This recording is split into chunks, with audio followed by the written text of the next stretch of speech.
El siguiente programa es clasificación T, para mayores de 18 años. Dirección de Espectáculos Públicos, Radio y Televisión. Ministerio de Gobernación. Es TV, Canal 67, presenta una entrevista con veracidad, profesionalismo, carácter y objetividad.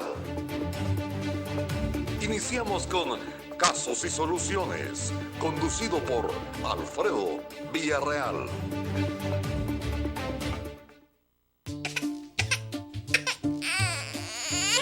Si la gripe te pega fuerte en la nariz y los ojos, y eso te pone llorona, mejor toma Virogrip, que alivia cualquier síntoma de gripe. Virogrip, un producto calidad Vijosa. Hola, ¿qué tal, amigos televidentes? Qué gusto nos da saludarle a esta hora. ¿Cómo se encuentra? Ahí donde está, en su casita, en su oficina. Pues bien, donde llega nuestra señal de STV Canal 67. Estamos en Casos y Soluciones. ¿Cómo ha sentido usted que ha dado inicio este 2022 en cuanto a su bolsillo? El costo de la canasta básica se está aparejando a lo que nosotros estamos recibiendo como salarios. Pues bien, todas estas preguntas nos las va a evacuar el director del Centro para la Defensa del Consumidor. Me refiero al licenciado Danilo Pérez. Danilo, ¿qué tal? Qué gusto me da saludarle y gracias por estar con nosotros. Muy buenas noches, licenciado Alfredo. Pues un gusto estar acá con usted en este programa. Por supuesto, un cordial saludo a las amigas, los amigos que nos están permitiendo llegar a través de esta señal a estas horas de la noche.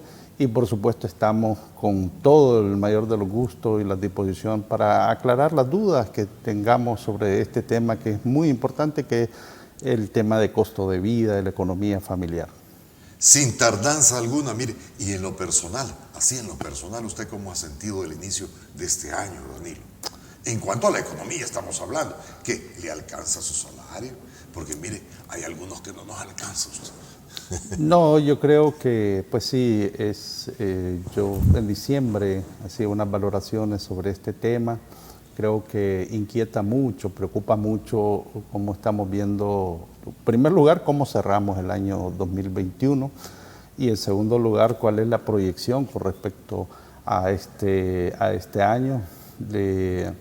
Desgraciadamente uno, aunque quisiera dar noticias positivas, pues la presión de las cuestiones que están sucediendo en el mercado internacional y esto que está teniendo efecto en el mercado nacional, pues no son noticias halagadoras. ¿No está influyendo entonces el mercado, lo exógeno? Está cayendo. Yo diría que hay dos aspectos que hay que evaluar. Por un lado, los factores exógenos, externos, y también los factores internos, endógenos. Desde el punto de vista exógeno, pues sin duda alguna, todo el tema inflacionario que estamos encontrando en el ámbito mundial, causa de los altos precios del petróleo. La OPEP había anunciado, si no me equivoco, en noviembre, señalando que ellos se iban a sentir bastante cómodos con un precio de 75, 85 dólares el barril. Entonces, o sea, de ahí no los vamos a mover. Pero hoy entró además, aquí en El Salvador a 4.20 el galón de gasolina. Es correcto, entonces lo que vamos a ver son precios de hace años, de eso literalmente, precios de hace años, y la proyección es que esto va a seguir subiendo, ¿verdad? Con la 28ª alza del precio del petróleo. ¿En este año? Es decir, porque estoy comparando enero del año pasado. Muy bien, qué buena esa comparación, Danilo. Desde que empezamos, si nosotros comparamos el precio del periodo 29 de diciembre al 11 de enero del año 2021 al 24 de enero, los precios que se dieron ayer, que va para proyección al 7 de febrero, para que tengamos una idea, el diésel bajo en azufre, la proyección es estar pagando, ya estamos pagando $1.17 de más por galón. que el año en la pasado. en la zona central. Me dice que llevamos que el $1 año- y pico así es. de aumento a comparación del año pasado. Del año pasado. Muy bien. En el caso de la gasolina regular, 1.20, y la gasolina especial, que dudo yo que la gente esté consumiendo gasolina especial, 78 centavos, que es el promedio. A todo esto hay que sumarle, bueno, cerramos con la segunda inflación más alta de toda la región centroamericana, Nicaragua con 7.2, El Salvador con 6.1, es la segunda más alta, la más baja la tiene Panamá, después Costa Rica, y así sucesivamente Honduras, Guatemala. Creo que todo lo que es la cadena de suministro ha afectado. Sin duda alguna yo diría que la materia prima, más en el tema de los industriales, ahí está generando impacto. Pero en el caso particular, y aquí es donde vamos a analizar los factores endógenos, yo lo que creo es que El Salvador tiene un problema muy fuerte, que es en su matriz agropecuaria, en su matriz productiva, porque El Salvador es 93.2% dependiente de hortalizas, de vegetales y de frutas. Distinto es en el tema de los lácteos. En los lácteos no somos muy dependientes, y en el caso de los granos básicos tampoco somos dependientes, tenemos soberanía alimentaria, pero lo que es fruta, verdura, hortaliza, ahí sí tenemos problemas. Ahí está el talón de Aquiles. Ahí tenemos el talón de Para Aquiles. poder evacuar, si usted me lo permite, licenciado Pérez, esta situación de los combustibles, quiero llegar a este punto. Sabemos, o mejor dicho, se especula que la gasolina en El Salvador es la más barata de Centroamérica, pero con los impuestos que tiene, Claro. lleva a ser uno de los combustibles más caros de Centroamérica. ¿Es así? Sí, es decir, ya cuando en términos generales sigue siendo la gasolina más barata, inclusive con los impuestos. Hay que aclararlo. Bueno, Sigue esa es siendo- aclaración. sigue Con siendo- los impuestos seguimos teniendo el combustible más barato en Centroamérica. Todavía seguimos teniendo los combustibles más baratos. Mire, este tema de los impuestos yo creo que hay que verlo desde una perspectiva mucho más amplia, más estratégica, porque ¿cuál es el problema que ha tenido El Salvador?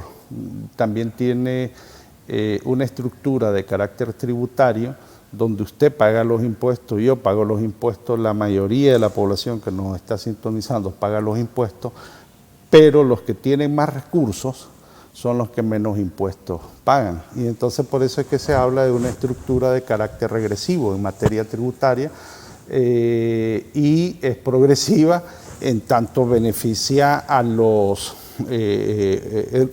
regresiva en tanto beneficia a determinados grupitos. Yo he indicado a partir de un informe que hizo Oxfam en materia de las desigualdades, de que antes de COVID habían 100 ricos en este país, multimillonarios, no son ricos, son multimillonarios.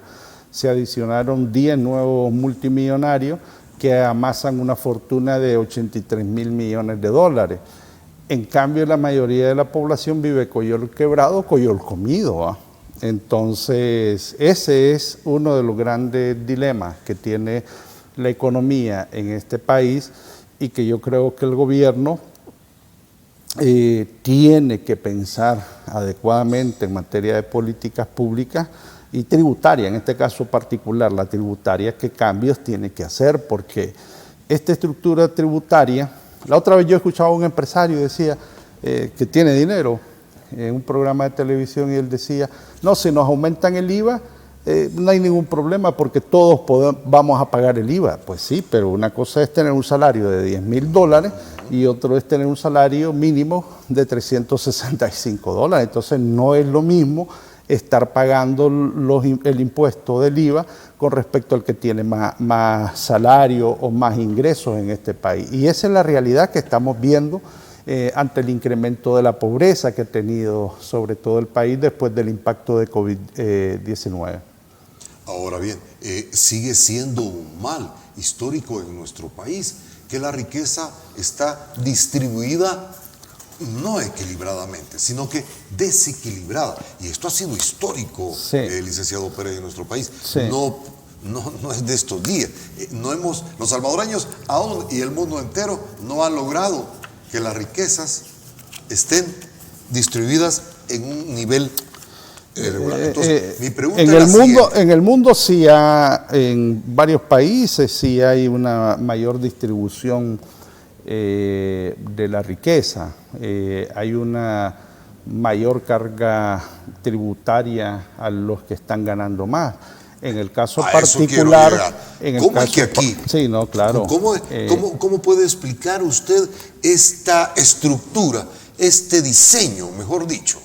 Bueno, yo creo que esta estructura de carácter tributario tiene a la base aspectos de carácter histórico. Tiene que ver de quiénes hicieron las leyes. En el pasado tiene que ver con el fenómeno sociológico de la estructuración de cómo se concentraba el poder, precisamente la riqueza. Recuerde usted cuando se anuló el impuesto al patrimonio y ¿qué es lo que nos dieron? Nos compartieron, nos socializaron el IVA, a todos, a la mayoría, y el patrimonio pues se quitó. ¿A quién benefició? No a la niña Juanita, no a don Pedro, benefició sobre todo a don fulanito, a tales apellidos, de mucho renombre, de mucho prestigio, entre comillas, digo prestigio porque en la medida en que se va acumulando la riqueza, pues ciertamente ahí vamos viendo cómo se va generando el fenómeno de las afectaciones, la socialización de mayor pobreza de los ingresos en contra de la mayoría de la población. Entonces, yo creo que aquí ahora, a partir del nuevo gobierno, es fundamental que se generen estos cambios, el cambio de reformas tributarias, el tema de las AFP, que a mí me parece que ese es otro tema fundamental. Como lo llaman los trabajadores, el robo del siglo, las AFP. Claro, ¿quiénes se vieron beneficiados con estas empresas de las AFP? Pues determinados sectores, ¿verdad? Determinados grupos de poder que a partir de ellos pues siguen reclamando, exigiendo, yo diría haciendo usura del tema de los fondos que nosotras y nosotros los trabajadores estamos generando. Entonces esa es de las realidades que hay que transformar y que yo creo que el gobierno actual tiene un reto fundamental. Creo que la población salvadoreña tiene muchas expectativas, tiene muchas esperanzas en que esos cambios se puedan realizar. A medida que pase el tiempo y si estas situaciones no van cambiando, entonces creo que se corre en riesgo de que no se mande un mensaje esperanzador de lo que quiere la gente que se hagan los cambios. Como nos explicamos, licenciado Danilo Pérez, director ejecutivo del Centro para la Defensa del Consumidor, gano el mínimo. ¿Y cuánto vale la canasta básica? El mínimo me dijo $360. 365. ¿Y la canasta básica en cuánto está valorada? La canasta básica, por el momento, a ver, yo diría, quiero hacer una aclaración con respecto al salario mínimo, $365 para el sector comercio y el sector rural $264. Y ahí estamos viendo ya algo que no va caminando bien. ¿Cómo al rural le ponen menos? No, claro, esa es una violación. Es que realmente, ay, Dios mío. Ese es un buen punto porque es una violación a la Constitución, a uno de los artículos consagrados en la Constitución de la República que dice que todos somos iguales. Que todos somos iguales, Pues no se ve. Pero en el caso particular, cuando se hace la aplicación del salario mínimo, ahí sí se hace la diferencia. Y entonces unos ganan menos y otros ganan más. Entonces, igual pasa desde una perspectiva de género. Quienes reciben más salario somos los hombres con respecto a las mujeres también. Entonces, yo creo que estas son las cosas que tenemos que revisar, porque cuando se dio en agosto el incremento al salario mínimo, nosotros como Centro para la Defensa del Consumidor sacamos el estudio, lo citamos del año 2019, donde demostramos que el costo de vida es de $706. Compare los $365 frente a los $706 de costo de vida, porque la canasta básica alimentaria, cuando hablamos de canasta básica alimentaria, hablamos solamente de 22 alimentos, para que tengamos idea. Ahí van incluidas las verduras, ciertas verduras, lácteos, sobre todo leche. No hay queso ni quesillo, solo la leche fluida, el tema del grupo de las grasas, margarina, aceite, manteca, va el repollo, que el plátano, que el guineo, el azúcar, frijol, el arroz, tortilla, y paremos de contar, no hay más, y el limón va, y el limón. Entonces, eso suma los 22 productos. Entonces, si usted agarra los $365 con respecto a lo que cuesta la canasta básica urbana, usted dirá, el dinero me alcanza, porque la canasta básica urbana a noviembre estaba cerrando sobre todo con un precio de $214.14. Mensual. Okay. Así cerró. Y la rural estaba cerrando con $153.20. Así cerró. Entonces usted compara los 365 con respecto a esto y dice, sí, el dinero me alcanza, pero no es cierto. Y aquí sí creo yo que es importante desmitificar esta realidad, porque la canasta básica se utiliza como un medidor de pobreza. Es una metodología de la CEPAL. Y siempre nosotros hemos dicho que eso es puro espejismo, el que estemos comparando el salario mínimo con la canasta básica, porque usted tiene que pagar agua, tiene que pagar energía eléctrica, tiene que pagar transporte público para irse a ganar ese salario, tiene que pagar la vivienda, porque aunque sea la pieza en el mesón, aunque sea ese cuartito que sea, y que el promedio anda por $150, todo eso, cuando le empezamos a sumar a lo más básico, es lo que se le llama costo de vida, que representa los $706. Entonces, y en medio de esto, Alfredo, se presenta la situación de todos estos incrementos que estamos observando, cómo se ha disparado los precios de la canasta básica urbana y rural, cómo se ha disparado el precio de la energía eléctrica, cómo se ha incrementado el precio de los combustibles, como lo acabamos de observar, etcétera. Muy bien, vamos al siguiente espacio, amigos televidentes. Aún no nos explica aquí el licenciado, pero al volver de seguro lo va a hacer el licenciado Pérez, que nos explique. Mire, ganamos $360 al mes salario mínimo, el costo de vida a 700 y la canasta básica a 200 y algo.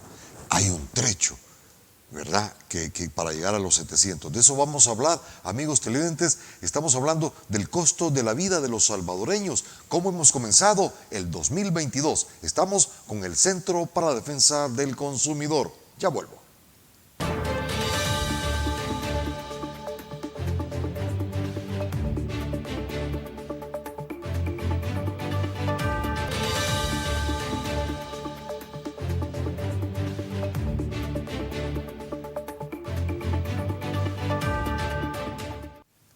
La gran pregunta, amigos televidentes, ¿cómo ha sentido usted el inicio del 2022 en cuanto a su bolsillo? ¿Nos está alcanzando para pagar este costo de vida? Ahora bien, consultemos al licenciado Danilo Pérez, que es el director para el Centro para la Defensa del Consumidor.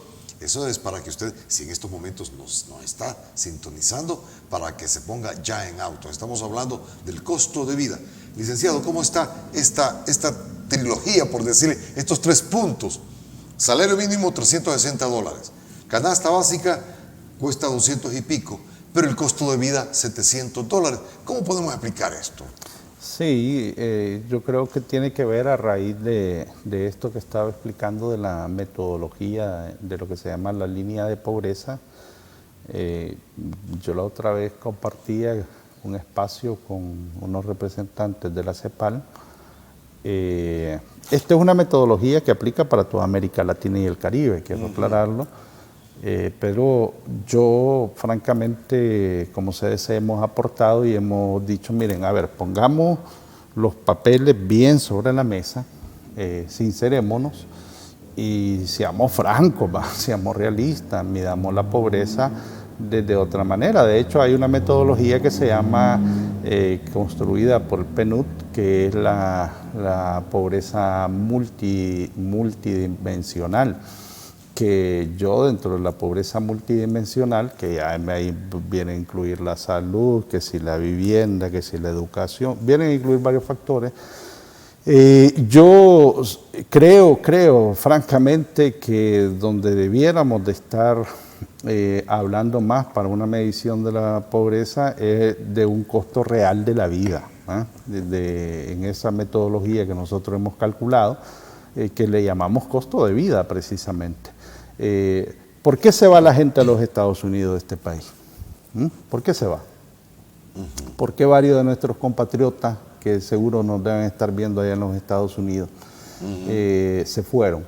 Se fueron precisamente por las condiciones sociales y económicas que tenemos en el país. He escuchado comentarios de algunos amigos que están allá y dicen, no, es que el costo de vida y la inflación es en todo el mundo. Sí, pero es distinto, porque a lo mejor usted que está viviendo en los Estados Unidos, sus ingresos son muchísimo más altos de los que tenemos acá. Nosotros estamos agradecidos como país de esa contribución que están mandando a las familias, porque ya estamos hablando de un 25-30% del impacto que generan las remesas en este país en relación al Producto Interno Bruto. Si la cuantificamos son 7.000 millones, sí, ¿verdad? Ya 7.000 millones. 7.000 millones. Sí, ya estamos en 7.000 millones de dólares, una cifra totalmente histórica, es la que está teniendo El Salvador. Pese a la pandemia. Claro, lo que pasa es que Estados Unidos tomó esa política en el marco de la pandemia en Estados Unidos, de poderle dar un subsidio, lo voy a llamar, a la gente, y ahora que saben allá que en Estados Unidos, pues muchos están recibiendo el dinero, pero no quieren trabajar, pero bueno, ese ya es harina de otro costal, ese ya es otro tema, pero el tema es que ese dinerito que allá nuestros compatriotas están ganando, nos viene a El Salvador. Y entonces, no es lo mismo el que está viviendo allá, aunque tenga una inflación alta, que nosotros, que tenemos la segunda inflación, como digo, más alta de toda la región de Centroamérica. Entonces, ¿por qué no es lo mismo? Por nuestro salario, por nuestro salario. Y por eso es que es importante, como dije, tocar el tema de una reforma tributaria que sea justa, que sea equitativa. ¿Cómo es posible que 110 multimillonarios de este país estén amasando una fortuna de 83.000 millones de dólares? ¿Cuántas? 110 amasan esa fortuna que yo estoy mencionando en este momento. En cambio, ¿qué es lo que se ha socializado más en este país? La pobreza. De acuerdo a la encuesta de Hogares y Propósitos Múltiples, a través de la Digestic, hemos visto que la pobreza, se adicionaron a la pobreza extrema 72.686 nuevos hogares, de los 87.372 hogares que ya existían. ¿Cuánto suma eso? 160.000 hogares que están en extrema pobreza. Y en pobreza relativa se adicionaron 24.983 hogares a los 354.975 que ya existían. ¿Cuánto suma eso? 379.000, casi 380.000 hogares que están en pobreza relativa. ¿Qué es lo que ha sucedido después de COVID? La clase media vulnerable cayó en la condición de pobreza relativa y algunos que estaban en pobreza relativa pasaron a lo más grave, que es la extrema pobreza. Las proyecciones para el año 2022 no son nada alentadoras. Hay un informe que se llama el Sistema Integrado de Seguridad Alimentaria, que lo maneja el Sistema de Naciones Unidas en el mundo, fundamentalmente organismos como la FAO, y ya ha alertado que en el periodo de marzo a mayo de este año, 900.000 personas van a estar en el tema de inseguridad alimentaria aguda, sobre todo en el departamento de Morazán y en el departamento de Ahuachapán. Entonces, a este tema que estamos mencionando, con el alto costo de los precios de la canasta básica alimentaria, porque a noviembre la urbana se incrementó, de enero a noviembre se incrementó en $14, Alfredo. $14 usted tenía que desembolsar por esos 22 alimentos. A lo mejor allá en Estados Unidos podrá decir que son $14. No, como no, es bastante. Y la rural se incrementó $11. Ya hay una actualización de la Digesti, quiero aclararlo, que dice que bajó el precio de la canasta básica en diciembre, que bajó $3. Yo sea cierto o no sea cierto, porque hay algunos críticos que han dicho que eso no es tan cierto, pero sea cierto o no sea cierto, lo que sí es cierto es que hay dos encuestas que han hecho la Universidad de El Salvador y la Universidad Centroamericana José Simeón Caña, la UCA, donde nos muestra datos que son importantes, relevantes. Por ejemplo, la de la UGES lo que nos está diciendo es que 3 de cada 10 salvadoreños tuvieron una contracción fuerte en los 22 productos alimentarios. Y la UCA lo que nos está señalando es que entre un promedio de un 35 hasta un 50 y pico % ha tenido reducción de determinados tipos de alimentos. Por ejemplo, ha dejado de consumir cebolla, ha dejado de consumir tomate, ha dejado de consumir papa, el pollo ya no digamos, el huevo ya no digamos. Imagínense que la misma encuesta de la UCA dice que hay una reducción del 22% en el tema de los macarrones. ¿Qué hacía la gente antes cuando subía el pollo o la carne? ¿Qué comía? En primer lugar comía huevo, pero ahora el huevo se ha disparado. Y ahora, ¿qué buscaba? Pues los macarrones. Y hay una contracción, es correcto, la harina, con todo el impacto que eso tiene para la salud, porque en la medida que nuestra población no se alimente con vegetales, con las verduras, con el grupo de carnes, etcétera, entonces en esa medida hay una afectación a lo que se conoce la seguridad alimentaria y nutricional. ¿Cuáles son las afectaciones de eso? Mayor sobrepeso, mayor obesidad. Al tener sobrepeso y obesidad se incrementan las enfermedades no transmisibles. ¿Cuáles enfermedades no transmisibles? La diabetes, la hipertensión, todas las cardiopatías que le da a una persona, el tema de enfermedades renales, varios tipos de cánceres. Entonces yo creo que en esta situación, por eso el lunes, quiero decir eso, Alfredo, el lunes nosotros como CDC salimos con una conferencia de prensa. Este lunes pasado, ¿no? Este lunes pasado salimos con una conferencia de prensa por el incremento de los lácteos. Aunque los lácteos, el único lácteo que está contenido en la canasta básica alimentaria es la leche fluida, sin embargo, tenemos los datos de información del consumo nacional que tiene nuestra población para desayunar pupusa. 67% de la población desayuna pupusa y un 75% de la población cena pupusa. ¿Y qué es lo que ha pasado con el tema del problema de los lácteos en este país?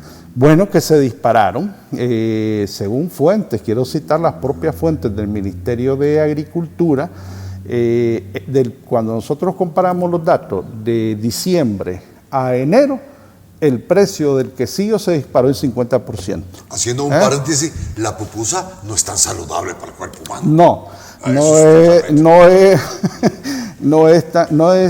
Bueno, Quiero rescatar algo sobre el tema de las pupusas, porque el problema, aquí voy a hacer el paréntesis, el tema de las pupusas, el problema es la cantidad de manteca que le ponen en las planchas. En ese sentido no es tan saludable. En ese sentido nosotros como CDC no la aconsejamos, pero está dentro de la idiosincrasia nacional, con esos datos nacionales que yo... yo lo que tengo que decir es el consumo de carácter nacional. No se pierde la pupusa los domingos, usted. Hay un consumo de carácter nacional que yo creo que las autoridades, que bueno, después que hicimos esa conferencia, ahí por el día jueves empezamos a ver la reacción del señor ministro de Agricultura, del presidente de la Defensoría del Consumidor, de las instancias de gobierno, de que en realidad empezamos a notar y a hacerles ver de que la mayoría de la población se está alimentando con esto, ¿va? Y entonces, si hay un alto costo de vida, hay que tomar medidas de carácter urgente y contundente que logren proteger el bolsillo de la población salvadoreña. Empezamos a observar datos interesantes, ¿verdad? En primer lugar, escuchamos de parte de autoridades decir que era por problemas de medidas fitosanitarias, pero por el otro lado estaba la versión de los transportistas, de los importadores, que decían que no era por problemas fitosanitarios, sino que el puesto de salud que estaba en la frontera estaba reteniendo los camiones hasta 15 días y que la mercadería no estaba ingresando. Decían que era por un problema de contrabando. Solo El Salvador, hablando de contrabando, o para desmitificar un poco la figura del contrabando, importó El Salvador 90 millones de dólares en productos lácteos en noviembre del año pasado. Y de eso eran provenientes de Nicaragua 69 millones de dólares. Estamos hablando de importaciones legales, porque lo ilegal se entiende que no está contabilizado. Estamos hablando de una importación legal. Nicaragua, nosotros buscando la información nos damos cuenta que Nicaragua inclusive es uno de los grandes exportadores hacia Europa y hacia los Estados Unidos, precisamente por todas las medidas fitosanitarias que tienen sus productos. Es muy bueno. Es muy bueno. Entonces nos llamó la atención esa situación y fue ahí donde dijimos, no, miren, acá hay que investigarlo. Por supuesto que hay que investigarlo, las autoridades de El Salvador lo tienen que investigar, pero también tienen que tomar algunas de las medidas que son necesarias para bajar los precios, porque no es correcto lo que estábamos viendo, lo que estaba sucediendo en el país. Pero otra versión que también ha circulado es que la leche se ha escaseado. Claro. Y las autoridades lo han dicho. Sí, no, claro. Aquí, ¿qué ha declarado de las últimas declaraciones que ha hecho el señor ministro de Agricultura? Que hay un problema de especulación. Miren, si hay un problema de especulación, que les caiga todo el peso de la ley a quienes están especulando. Nosotros nos alegra como CDC haber denunciado este tema, haber puesto en la palestra pública este tema, y ahí invitar a las autoridades a que estén pendientes de este tipo de productos que son esenciales en la vida cotidiana de la población. El caso, por ejemplo, yo veía las reacciones cuando el señor ministro escribía en la cuenta de Twitter y mucha de la población le decía, mire, pero fíjese en el precio del huevo también. Fíjense en los otros precios de la canasta básica. Aquí hay mucha tela que cortar, ¿verdad? Sabiendo de que la actual matriz productiva nacional es una matriz que depende del 93%, pero hay que revisar el tema de los insumos agrícolas. En una entrevista que estuve yo hace unos meses con un representante de campesinos y campesinas, él mencionaba que el 30-35% de los insumos agrícolas en El Salvador son mucho más caros que ahí nomás en Honduras. De hecho, son los insumos agrícolas más caros de toda la región centroamericana. Entonces, ¿qué pasa? Con insumos agrícolas tan elevados, los precios no se vuelven competitivos para nuestros consumidores en El Salvador. Entonces, ¿cuáles son las alternativas ante esas situaciones? El gobierno tiene que ver de qué manera dar respuesta para poder ayudar a estos productores y productoras a que esos costos de producción no sean tan elevados. El tema, por ejemplo, que también me acuerdo en una visita que hice a una cooperativa allá en Aguachapán, y los miembros de la junta directiva me decían, mire, don Danilo, me decía, si cuando usted esté en un programa de televisión, le pedimos el favor que cuente esta historia. Dice, el CENTA les había ofrecido un crédito de $350,000, pero les pedía una contrapartida de 50%, y ellos me decían, ¿y de dónde vamos a sacar nosotros el 50%? Entonces, la idea no es criticar, ¿verdad? La idea es que estos ejemplos, porque nosotros como CDC nos vinculamos mucho con productores y productoras, pero estos ejemplos que sirvan para evidenciar, para poner en el debate público las cosas que suceden, y donde haya que apretar la tuerca, donde haya que corregir, se corrija. Porque, ¿qué es lo más grave de toda esta situación? El impacto que se está generando en la población consumidora, en la población que francamente está golpeada económicamente. Qué bueno saber que en el país hay un crecimiento económico, hay buenas noticias de que se está exportando más, que crecimos más arriba de 10% en relación al PIB. Todo eso está magnífico, pero esa es la macroeconomía. Pero desde el punto de vista microeconómico, el día a día, la gente está viviendo coyol quebrado, coyol comido. Y termino diciendo, por eso es que a nosotros nos parece que la medida fundamental es que aquellos trabajadores y trabajadoras que ganan $1,000 se les descuente la renta de manera temporal en los próximos meses. Costa Rica ya lo hizo. ¿Se suspenda? La renta. La renta, que se suspende el 10% del impuesto. Que no paguen. Renta. Costa Rica, para ¿cómo va a hacer el gobierno? Bueno, que incremente el impuesto para otras vías, que incremente el impuesto a esos multimillonarios. Es que ahí viene el tema de tocar la estructura tributaria de este país, que le incremente el impuesto a la comida chatarra, que tanto daño le hace a la población en materia de salud, etcétera, etcétera. Bien, amigos televidentes, esto está interesante, como decimos en buen salvadoreño. Voy al siguiente espacio para que volvamos y aterrizamos qué es lo que está pasando con los lácteos, una de las principales materias primas para hacer las pupusas. Ya escuchamos que el 65% de la población salvadoreña desayuna con pupusa. El 75% de la población salvadoreña cena con pupusas. Clave el queso, ¿verdad? Ya volvemos, estamos con el Centro para la Defensa del Consumidor en Casos y Soluciones.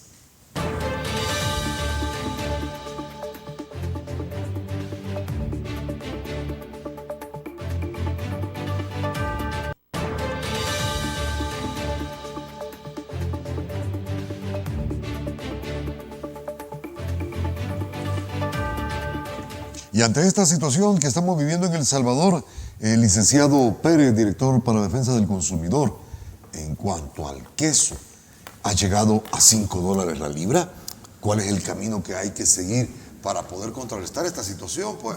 Bueno, el señor ministro mencionaba en los últimos informes que nosotros le hemos dado seguimiento, él decía que solo se había incrementado 10%. Nosotros como CDC, ojo, citamos las fuentes del Ministerio de Agricultura. De diciembre a enero, 50% es el incremento reportado en los informes de las estadísticas del Ministerio de Agricultura. El señor ministro... ¿En el queso? Sí, el señor ministro dice que se ha incrementado 10%. Las reacciones de la población a ese Twitter del señor ministro, pues fue decirle, mire señor ministro, en realidad en mi zona está a $5 la libra de queso, a $6, y creo que se volvió evidente, y qué bueno, porque que la población al menos retroalimente a las autoridades y les diga así están los precios en El Salvador. Miren, como yo digo, si este es un problema de especulación, que se ataque al especulador, que se vaya... Ustedes no han detectado cómo se desea que se nosotros, deben estos costos. Nosotros, mire, hay una línea que lo dije hoy en una entrevista radial hay una línea que a mí me parece que hay que investigar.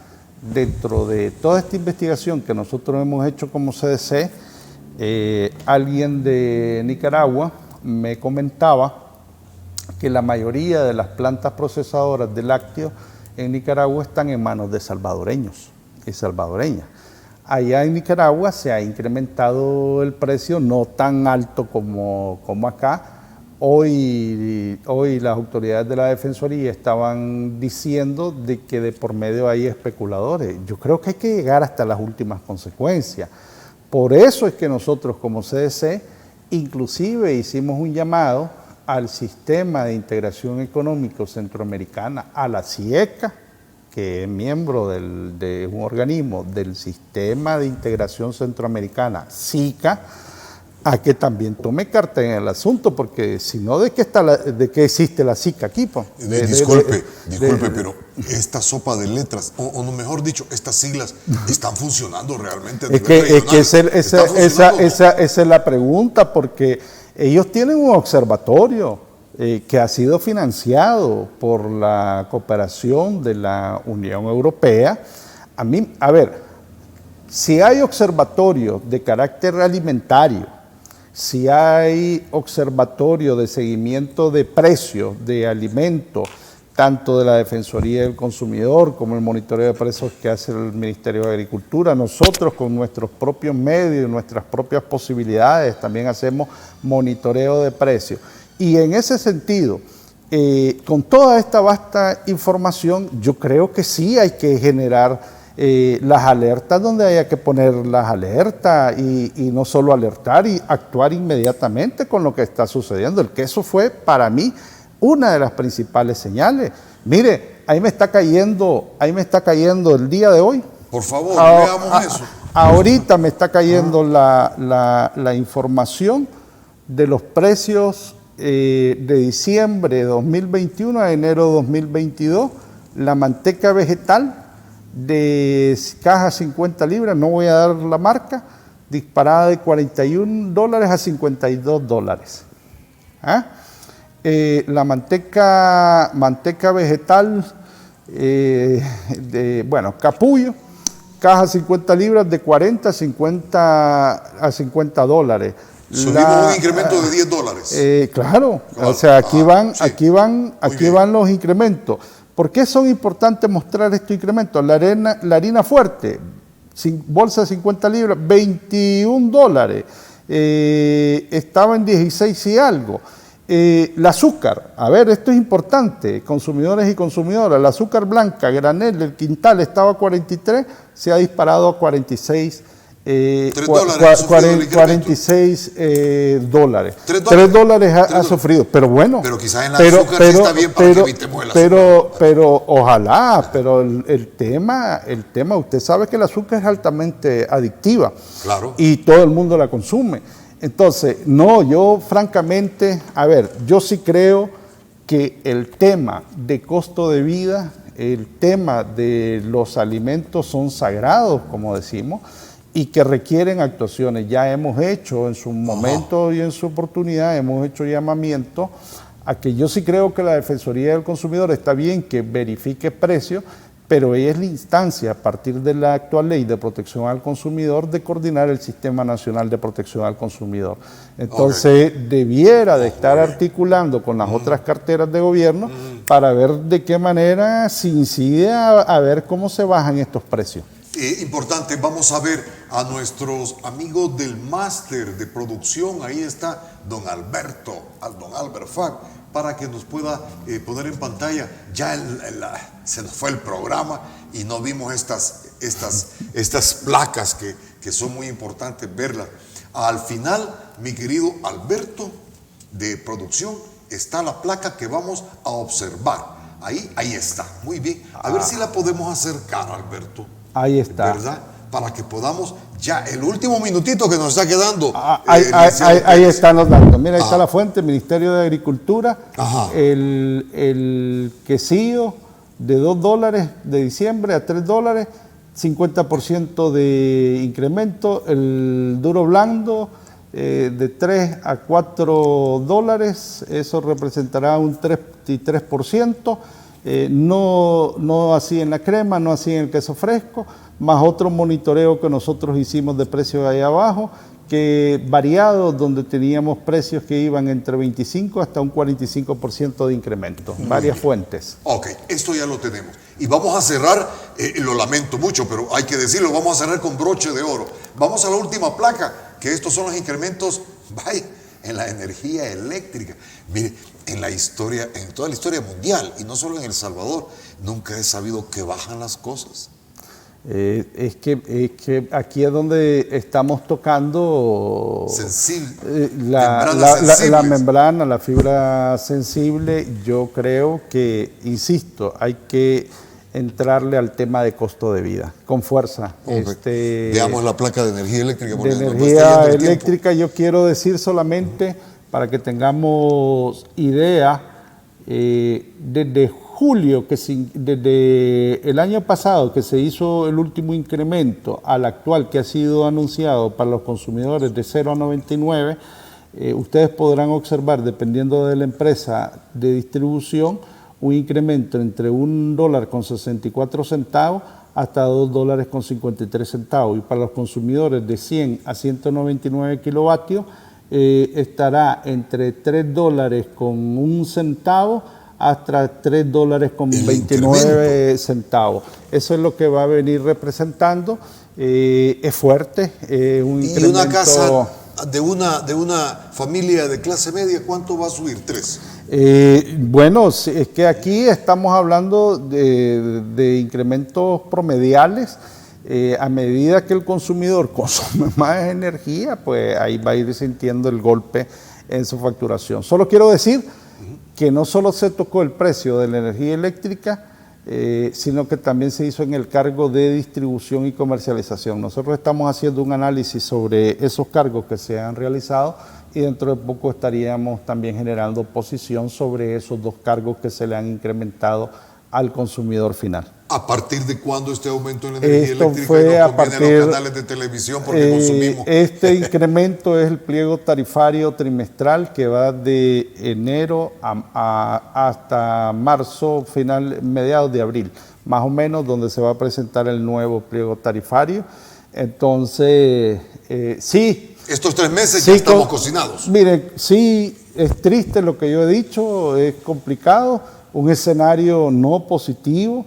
Se espera más inflación para El Salvador, los precios altos de los combustibles van a seguirse incrementando. Por eso es que creo que el Ejecutivo tiene que contribuir a dar el golpe de timón para ayudarle a la población. Y esto es muy urgente. Urgentísimo, diría yo, porque desde mayo del año pasado es que nosotros venimos mostrando. Ya vamos a un año, es que venimos mostrando los incrementos que se han presentado en todo este tiempo. Entonces, si usted empieza a sumar la energía, el combustible, estos productos, etcétera, etcétera, entonces, claro, es que la gente dice, ya voy por la mitad del mes y el dinero ya no me alcanza. ¿Una bomba de tiempo social? Sí, claro, es posible, muy delicado. En términos globales, por eso es que hay dos temas que son fundamentales, gracias por ese punto, hay dos temas que son fundamentales a nivel mundial en este momento, el tema de la seguridad alimentaria y el tema del agua. Son dos temas que están en la agenda política mundial que yo creo que El Salvador en particular le tiene que prestar muchísima atención, porque sí es una bomba de tiempo, claro que lo es. Y no hablamos del agua. No hablamos del agua, que con gusto me gustaría hablar específicamente de ese tema. Vamos a tener otro programa, también. Créamelo, porque es vital. Eso, el agua no, como decimos, no tenemos. A partir de la nueva aprobación de ley general de agua que hizo la Asamblea Legislativa, yo creo que sí es importante hablar de las conclusiones sobre esa ley y además de todas las afectaciones que todavía los consumidores están poniendo sobre el tapete en razón, no del incremento de tarifa, porque no ha habido incremento de tarifa, eso yo lo he desmentido. A lo que está habiendo, y hay muchas quejas, es con que no llegue el agua, pero la facturita sí está llegando a tiempo, y que la gente se queja de que inclusive le llega alta la facturación, y por supuesto el tema del desabastecimiento. Muy bien. De verdad, Danilo, muchas gracias por haber estado con nosotros en esta oportunidad en Casos y Soluciones, y quedamos en deuda con nuestros amigos televidentes porque vamos a tener un nuevo programa en pronto para hablar netamente del agua desde el punto de vista del Centro para la Defensa del Consumidor. Danilo, muchas gracias, y como el saludo del chinito, ¿verdad? Porque así estamos, y me decía el doctor Ortega ayer que así también se puede pasar. Se puede pasar con el saludo del No, chino. muchas gracias, licenciado, por el espacio. Un cordial saludo a la población que nos ve, que nos permitió llegar a sus hogares esta noche, y a las amigas, los amigos que están allá en Estados Unidos, a esa diáspora que apreciamos, que queremos muchísimo, y que esta es nuestra realidad, amigos y amigas. Quiero que la sepamos y que ojalá que pues la mejoremos, porque sí se necesita mejorar. Muchas gracias y feliz noche. Pero sobre todo, gracias a usted, amigo televidente, que siempre nos acompaña y nos da su voto de confianza para sintonizarnos. En la próxima tendremos mucho más de seguro. Si la gripe te pega fuerte con fiebre y dolores, y eso te pone llorón, mejor toma Virogrip, que alivia cualquier síntoma de gripe. Virogrip, un producto calidad Vijosa.